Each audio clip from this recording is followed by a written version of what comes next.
Imagine yourself having the power to make people do anything you want. Imagine people following your orders like they work for you, like you pay them hard cash. I know it feels like I'm talking about some sort of superhero movie character who can read people's minds and make them do whatever he wants. But that's not the case. Hear me out. You as a human think, you make your own decisions, you do what you want to do, you go where you want to go, you buy what you want to buy. But that's not true, my friend. I know you like to think about yourself as a very rational human being, and definitely you are, unless somebody tricks you with his words. As you already know, the human brain is very powerful and capable of doing such great things. But it can be tricked very easily, even with simple words and phrases. And learning these phrases not only gives you the power to influence others, but also makes you aware when someone else uses it on you, you will be able to protect yourself. Okay, so here are 5 phrases that you can use in your daily life to persuade people. Number 1, you are going to use when you want to make a request. Imagine you have told your girlfriend that you have a super bike, but that was a lie. Now your girlfriend wants to see your bike. You are in a very difficult situation. Then you remember one of your friends has a super bike, but the twist here is, he does not let anybody touch his bike. But you want to borrow it for 2 or 3 days. Now the question here is how you can make a request that increases the chances of getting the keys out of your friend's pocket. In the first example, you can simply go to your friend and say, "Hey bro, I want your bike for 2 days and I promise I will return your bike as it is." With this method, you have 50% chances of getting the bike and 50% chances of not getting the bike, because remember, he doesn't like to give it to anybody. But with the second method, you can increase the chances of getting the bike up to 90% just by using one secret word. Again, in the same scenario, you go to your friend's place and say, "Hey, hello, how are you, blah, blah, blah." But when you are about to make the request to borrow his bike, I want you to use one secret word, and the secret word is their name. You don't know how important it is to use another person's name while requesting. Imagine just by using other people's names, you get in their minds and they start listening to you carefully. Because we are programmed from children to listen carefully when someone calls our name. For example, let's imagine your friend's name is Ryan, so you can say something like that, "Hey Ryan," and when he starts looking at you, you will say, "Look man, I can't explain to you the reason why, but I really need your bike for 2 days. I promise I'll return it as is it." And that's it. You just have to add other person's name while requesting, and you will the increased chances of getting a yes. The reason for the name thing works is because a person's name is the sweetest sound in any language. The second phrase you're going to need when you want to win an argument or any argument. For example, imagine you use an Android like me and your friend uses an iPhone.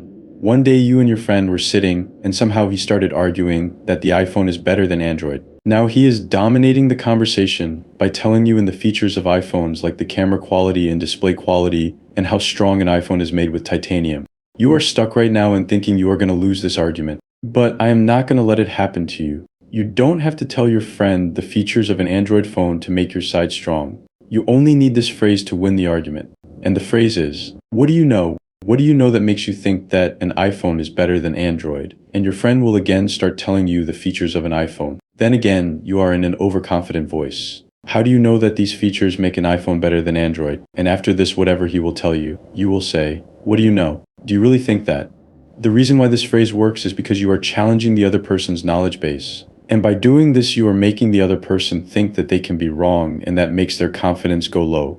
This trick is also commonly used by fighters and boxers. You will see them challenging their opponent by saying, "Do you really think you can beat me? Do you really think you can win this fight?" You can also use this when you are about to fight with someone to lower their confidence. You can say something like that, "You look so weak. Do you really think you can beat me with this body?"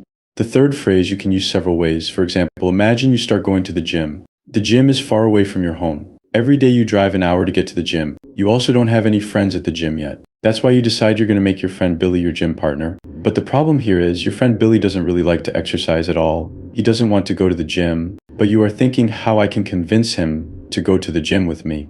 In these kinds of situations where you want to convince somebody to do something, this phrase will help you. And the phrase is, "How would you feel?" To use this phrase, you will say something like that to your friend. "How would you feel if your crush rejected you because you are out of shape, because of your big belly? How would you feel if you got a life-threatening disease just because lack of exercise? And how would you feel if you're 40 years old and still overweight?" Now the reason why this phrase works is because this makes the other person think he can lose something in future. As we know, there are 2 main factors that influence our decision: pain and pleasure. And as humans, we try to avoid pain in every way, even if the pain might appear in the future, and try to get pleasure in every way. By using this phrase, you are warning them about the future pain they will experience if they don't do what you are saying.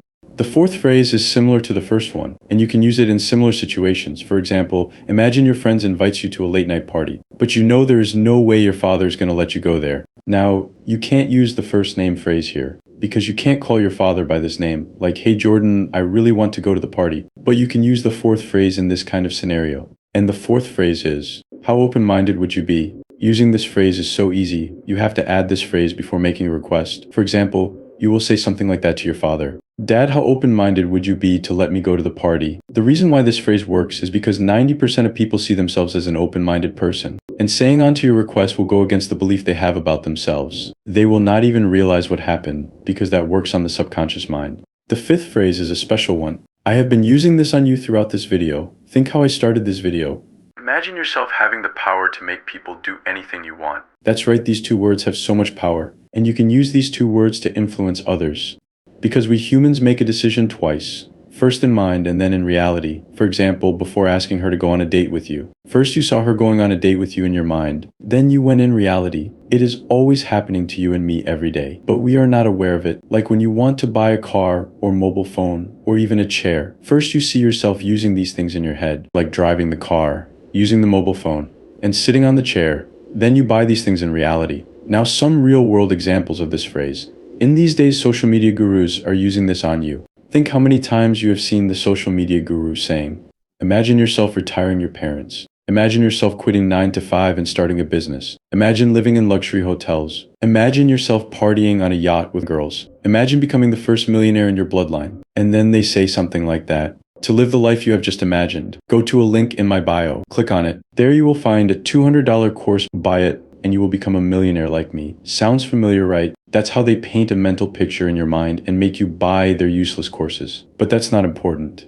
The important thing here is, you can also use this to make people do anything. For example, you started a business. Now you want your friend or somebody else to invest in it. His investment can be life-changing for you. To make him do what you want, you can say something like that. Look, Jason, you know my business idea has so much potential and it has a 100% win rate. You just have to invest in it. And I will do all the hard work.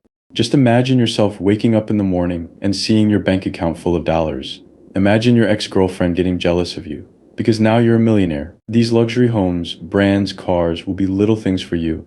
That's how you can use these two dangerous words to paint a mental picture into someone's mind and make them do whatever you want.